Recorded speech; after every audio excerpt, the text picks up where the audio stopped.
ভোধর্ষকম কা তব কন্তা কন্তে পুত্রা। এইভাবে আপনাদের সামনে খবর বললে ভালো লাগবে কি? আমার তো বলতে একেবারেই ভালো লাগবে না। আর আপনারও কি এসব বললে আর খবর শুনবেন? মুশকিল হচ্ছে, এ কথা আমি বুঝছি, আপনি বুঝছেন, কিন্তু আরএসএস বুঝতেই চাইছে না।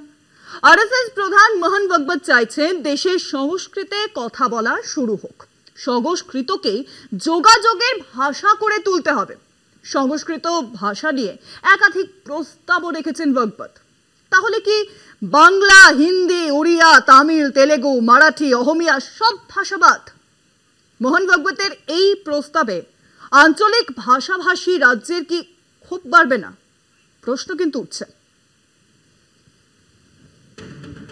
সংঘ পরিবারের বিরুদ্ধে এতদিন অভিযোগ ছিল হিন্দি ভাষার আগ্রাসনের, এবার তার সঙ্গে জুড়ল সংস্কৃত।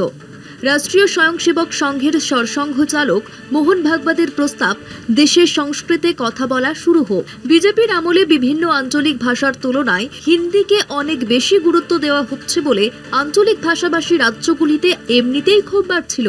আরএসএস প্রধানের কথা অনুসারে এবার তার সঙ্গে যুক্ত হলো সংস্কৃত ভাষা।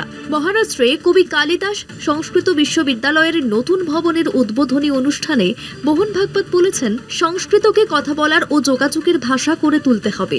সকলে যাতে আরো বেশি করে সংস্কৃত ভাষায় কথা বলতে পারে, রোজগারের ভাষা হিসেবে যাতে সংস্কৃতের ব্যবহার হয়, সেদিকে এবার উদ্যোগী হওয়া দরকার। কিছুদিন আগে স্বরাষ্ট্রমন্ত্রী অমিত শাহ ইংরেজি ভাষার বিরুদ্ধে তোপ দেখিয়েছিলেন, বলেছিলেন একদিন এমন সময় আসবে যখন ইংরেজিতে কথা বলতে দেশবাসী লজ্জা পাবে, অনেক বেশি মর্যাদা পাবে স্বদেশী ভাষা। স্বদেশী ভাষার মর্যাদা সবসময় শ্রেষ্ঠ, সেই প্রয়াসই চালানো হচ্ছে। শাহের সেই কথা রেশ ধরেই এবার স্বদেশী ভাষা সংস্কৃতের হয়ে ব্যর্থ হলেন মোহন ভাগবত। প্রস্তাব দিলেন দেশের সংস্কৃতই হোক মুখের ভাষা। প্রসঙ্গত, দেশবাসীর মাথার উপর হিন্দি চাপিয়ে দেওয়ার বিরোধিতা করে মুখ খুলেছিলেন ভাগবত। তিনি বলেছিলেন, সব ভাষারই সম্মান ও মর্যাদা সমান, কোনো একটি ভাষাকে জোর করে চাপিয়ে দেওয়াকে সমর্থন করা যায় না। একই সঙ্গে সংস্কৃত ভাষার বিস্তারে একাধিক প্রস্তাবও দিয়েছেন ভাগবত। তিনি বলেছেন, সরকার প্রয়াস চালাবে সংস্কৃত ভাষার প্রসারে। সংস্কৃত শিক্ষা প্রতিষ্ঠান সরকারের থেকে আর্থিক সহায়তা পাবে, কিন্তু সেটা যথেষ্ট নয়। সমাজকে এগিয়ে আসতে হবে।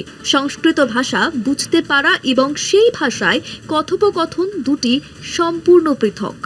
আমি নিজে সংস্কৃত জানি ও বুঝতে পারি, কিন্তু সেই তুলনায় মুখের ভাষা হিসেবে সংস্কৃতে তেমন সড়গড় নই। দেশের ডেড ল্যাঙ্গুয়েজ হিসেবেই পরিচিত সংস্কৃত।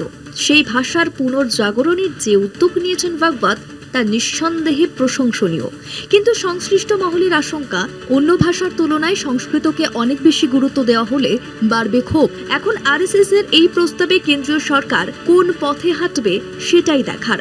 কলকাতা টিভি।